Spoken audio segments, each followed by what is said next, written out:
I think this is a decent strat. HasanAbi, cynically speaking, the Dems can posture without having to do anything, and the Republicans are too evil to care about the effects in the country. Yeah, Republicans have already rejected Democrats' offer to end the shutdown. I think they need to do more. Democrats need to do more as far as like messaging. They need to be everywhere all the time, constantly talking about how the Republicans are dangling the starvation. All right, speaking of Chuck Schumer, let's get right into it, baby. Let's do it. After so many failed votes, it's clear we need to try something different. I feel like it's just not hard to have not said anything homophobic, sexist. No, it's not. That's not true. That's literally not true. If you understand that culture reflects material realities, and that America is a very bigoted, like America's foundation is very bigoted, then no, that's not true. That's like the social conditioning of every single person to a certain degree, especially when you pair it up with like a privilege, a blind spot born out of privilege, under the banner of the intersectionality of privilege. You're always going to find people that have like bad takes on certain things. And is Kaya good? Is she alive? Just making sure. No, she's dead. IP. Does that make sense? Do you guys understand what I mean? Like, you have to remember, you have to remember like where people's starting points are. The goal is to change their minds. The goal is not to just like it's never to like concede. I don't concede. You know I don't concede on my values. You know I don't retreat on my values. But the difference, of course, is that like you can't make you have to have a little bit more grace. Kaya died. It's a joke. Okay, dude, calm down. No, they aren't listening. They think you're defending racists again. They're like 5 seconds away from saying Graham Patler again. Yeah, I mean, I'm not, I look, I'm not going to do that. And I will not do that. I am always going to be open-minded and remember that people are capable of change. That is a fundamental value that I hold on to. And I think a lot of people is one of the biggest critiques of this community and why so many people lock in on you. This community can be hella hypocritical and nihilistic in a way that's more toxic than anything. People don't watch your broadcast, so only peeps they interact with are some of the wilder people in your community, and then they put it on you as someone who watches you and follows the same people who freaked out about Kai. It's irritating. Yeah, but it's fine. It happens. I hope I can like shed away some of that cynicism. I think the best possible way to do that is by leaning into hopeful moments like the one that we experienced this past week. And hopefully people will do away with that kind of rugged and sometimes nihilistic, often puritanical framework that they operate off of. But yeah.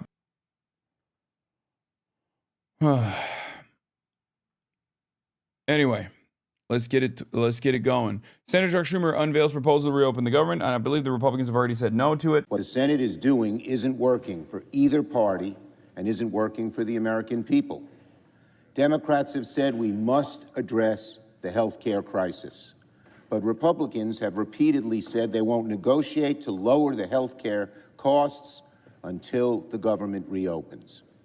So let's find a path to honor both positions. Democrats would like to see an end to this shutdown, and we want to respect Leader Thune's desire not to negotiate on ACA until after the government reopens. Therefore, we'd like to offer a simple proposal that would reopen the government and extend the ACA premium tax credits simultaneously, and then have the opportunity to start negotiating longer-term solutions to health care costs. Let's do all three. I've spoken with my caucus, and Democrats are offering a very simple compromise. Democrats are ready to clear the way to quickly pass a government funding bill that includes health care affordability.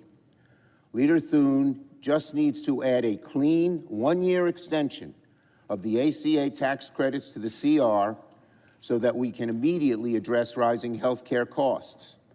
That's not a negotiation. It's an extension of something we do all the time around here, as we all know. But we also offer this. Let's create a bipartisan committee that will continue negotiations after the government reopens on reforms, ahead of next year's enrollment period, to provide long-term certainty that health care costs will be more affordable. This proposal reopens the government and ensures working families who are shopping right now for their health care get certainty and financial relief. While open enrollment has begun, insurers can update their rates after we pass a simple extension of the tax credits. With this approach, we do not negotiate health care in the shutdown, as Leader Thune has maintained he wishes, and the American people get the tax credit extension they want. That is what many of our Republican colleagues have floated over the last 6 weeks as a compromise: a one-year tax credit extension and reforms to the credit beyond that. We will agree with the Republican request not to start negotiations until after the government reopens. All Republicans have to do is say yes to extend current law for 1 year. It makes sense. And since what we're proposing is only a simple extension of current law, the Senate could do this within a few hours. This is a reasonable offer that reopens the government, deals with health care affordability, and begins a process of negotiating reforms to the ACA. Someone in the chat said someone's just said Hassan's room has probably been occupied by like corporate lobbyists. It's true. I also sat my ass on a couch that has seen Nancy Pelosi's ass over and over again yesterday. So I think this is a decent strat. HasanAbi, cynically speaking, the Dems can posture without having to do anything, and the Republicans are too evil to care about the effects in the country. Yeah, Republicans have already rejected Democrats' offer to end the shutdown. I think they need to do more. Democrats need to do more as far as like messaging. They need to be everywhere all the time, constantly talking about how the Republicans are dangling the starvation. The Republicans are dangling the starvation of 40 million Americans as a point of leverage against offering healthcare to tens of millions of Americans. Like, it's crazy. DC hotels are famous for surveillance. Yeah, probably. Well, I already surveil myself. So Schumer says this is a reasonable offer. Republicans are almost certain to reject it. 1R just noted that all this does is force Congress to address it around the midterms next year. Dream scenario for Dems to be able to talk about healthcare right before the elections. Yeah, no, it was smart. It's smart because yes, the year long extension literally brings the conversation back to the forefront right before the midterms, and it's like that's not something that Republicans are going to be on board with, you know. But the answer to that is okay. Then we do an extension. What, 2 years into the future? Like, their only counter could be okay of ACA subsidies. You know, tell the CIA to give some subs. Yeah, CIA, gift the subs. More on the Dem offer. Clean CR paired with 3-bill minibus. Clean 1-year Obamacare extension. Established bipartisan committee for long-term Obamacare negotiations. I might be libbed up, but conceding is the worst move. Let Republicans filibuster. Dems never will. ACA lapsing, then people hate Trump more. And yeah, but the problem with the ACA lapsing in that situation is like you are losing tens of millions of people that previously had healthcare. You know, so there is like the cynical operative attitude that people have, but then they also do have to care about making sure that people don't, you know, lapse in their coverage because it's too expensive. You know what I mean? It's this, like, as much as I hate these people, as much as I hate politicians, let's be real. This is a real calculation that they have to make. They're not like sitting around thinking, who cares if people starve? They'll get angry and they'll hate Trump. Like, they do care when people starve. Even from a cynical, shrewd operative perspective, they care because when people starve, they also start getting mad at them, right? So if there's one group that doesn't care when people starve, it's the Republicans. They've made that clear. It's obvious, especially because they're like literally dangling that as a threat, which is crazy. But I do think that like the Democrats are more responsive to that than the Republicans are. What's happening? Since when is Hassan pro politicians? Have I missed something, or he joined the Democratic plan? Yes, I am a ride or die defender of the Democratic Party. And only because I'm in DC, even though I've been backing Chuck Schumer doing this in spite of my overwhelming criticisms against him since the moment that he did it, right? I think I've been on Team Chuck and Team Jeffries day one that I had. This was a demand that I had, and they actually followed through on it, and they have kept up the response so far. Do I think that they're doing the best job messaging around it? No. But clearly, in spite of their bad messaging around it, people do still legitimately blame the Republicans here. Also, I met they Tuesday earlier. PSL, ride or DEI? I did. I met they Tuesday. Finally, our PSL chatter. I met them in person. It was awesome. Tax credits for the future. Now, the ball is in the Republicans' court. Adam Mockler had a good talking point here. Let's see. Can I just ask, to either of the Republicans on this panel, would you rather see this government shutdown end in Trump's preferred way, which is terminating the filibuster, or Democrats' preferred way, which is extending health care? What do you say? First of all, I'm not a Republican. Okay, to be fair, both options seem good to me. If the Republicans concede and they don't pass they don't nuke the filibuster and they concede to the Democrats, then healthcare is funded. If they do actually hit the filibuster, if they do actually destroy the filibuster, then like the entire dynamic of senatorial runs changes. Okay, the entire dynamic of the Senate changes. You're a terrible person and I hate you. Just wanted to drop in and share hate from Tennessee. Wait, why? Well, I still love you, chatter. And I hope you have a great day regardless. I still wish you well. I still wish the best for you. I hope that you are cursed with good health care and a decent life, a good job, and a solid benefits package, and free education, and an affordable life regardless. The real thumb daddy. Yeah, I'm cursing you with good health care, baby. I always wonder like how someone can develop this level of hatred just in general. Maybe they're right wing, maybe they're Republican. I guess maybe that's what it is. You're wishing that upon me too, even though I don't hate you, right? Yeah, of course. I wish that upon everyone, including my enemies. Religion usually? Did he despawn? Probably not. He probably did not think that I would respond at all.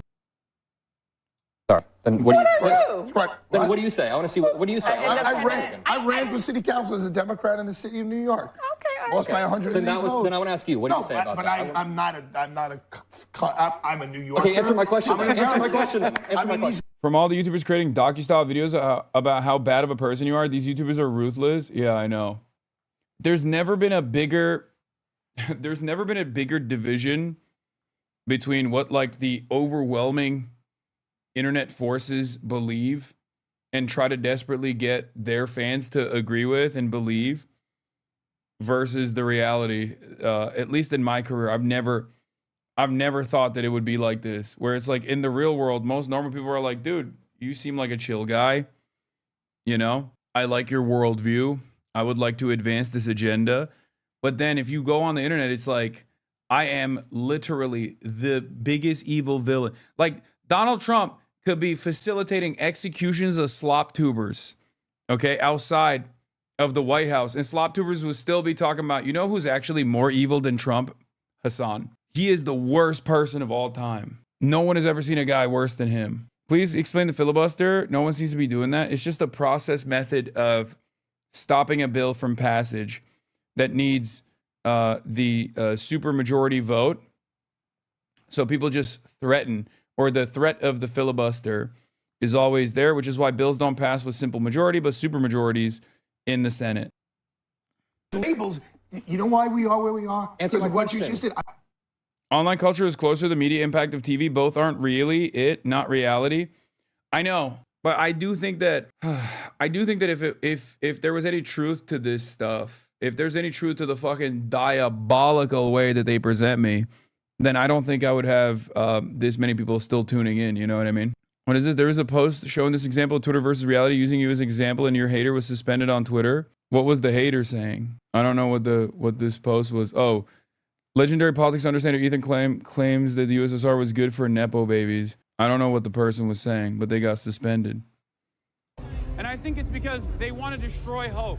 They want to destroy hope within the working class that a better tomorrow is what did the person say? Possible, because they do worry.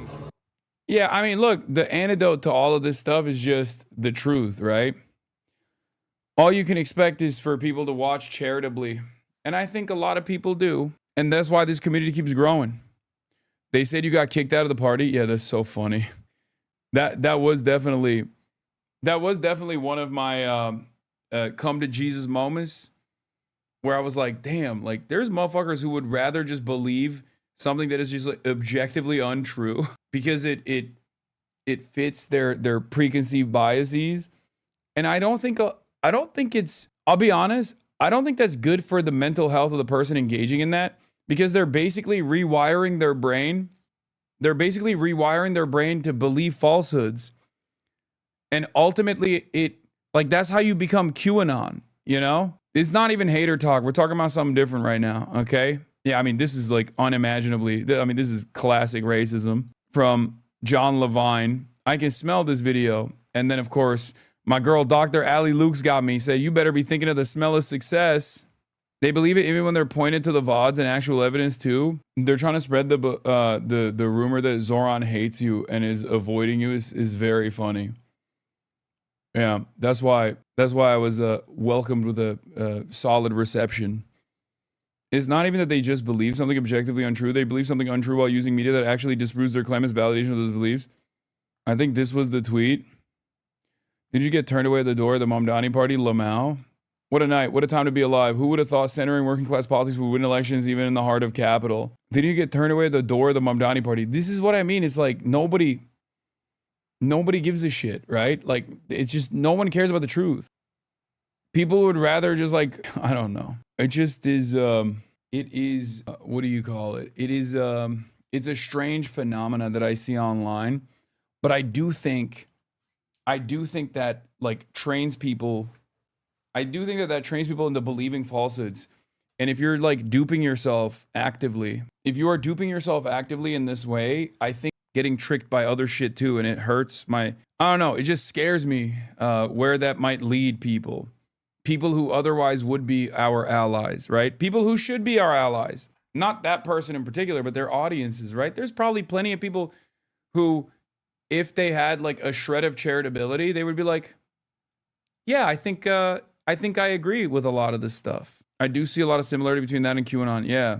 I'm answering your question, but this is why we are where we are, because we've become so partisan. We've forgotten about the people who don't put gas in their car. We've forgotten about the people who can't feed their kids. We're more worried about here's why the Democrats are not motivated to settle this, because history will say under Donald Trump, it was the longest government shutdown. The second one. It'll be now. We're getting there. We're getting there. So for the Democrats, it's going to be down on his scorecard. I wish Congress would go to their home districts and see the people suffering. You want to know who it is? And then come back to Washington and then make their decisions. Somebody is, and it's Marjorie Taylor Greene, and she's taking the sides of the Democrats actively. She has talked to her constituents, and she said their health care premiums are about to skyrocket. So, again, one party clearly has the moral high ground. Let me ask the same question. How should the shutdown end? The way that Trump wants it to end? It should end that it always... There's one way it typically has always ended. Negotiation. Under Biden. Thank you. That's what I'm saying. Biden, negotiation. It always ends with a clean with CR. Negotiation. No. I reject your premise. Wait, what do you mean you reject the premise? Like, that's how it ends. Until one side concedes. You're just basically saying that Donald Trump has presented two options. One, erodes the filibuster, which a lot of congresspersons, especially on the Republican side, are fearful of, and maybe even many Democrats are, because it makes the Senate unable to pass bills. Okay? It basically makes it so that the Senate cannot pass bills. And can you explain why destroying the filibuster, especially in this context, is warranted given the current atmosphere and who's in control? Because there's no other world where this happens. Okay? Because the Democrats would never do it. I know Bernie is anti-filibuster repeal. I know. The filibuster is an important part of what the Senate is. Right now, we should maintain the filibuster. Bernie has used the filibuster in the past. And Bernie has defended the filibuster and not eradicating. Yes, the filibuster bill means a bill needs 60 votes instead of 51. Yes. Where do you stand on it? Oh, I'm in favor. Like, if they, as Adam Mockler presents here, if they pass an extension of the ACA and concede on the demands that the Democrats are making, fantastic. That galvanizes the base. That shows that when the Democrats fight, they win. And it's also good for people's health care to be covered. Okay? That's good. If they abolish the filibuster, that's also good in the long term as well. You're So, too. hold on. Donald Trump wants to terminate the filibuster. Democrats want to extend health care credits. Which of these sides would you choose? I reject that premise. Okay, I so- think the way that Obvious spamming, but watch Z-Way, Eric Adams? No, I will. Let's continue with this, but I will be. Republic. Travelers feeling turbulence coast to coast as the FAA cancels hundreds of flights at 40 major airports because of the government. Another Adam Mockler clip?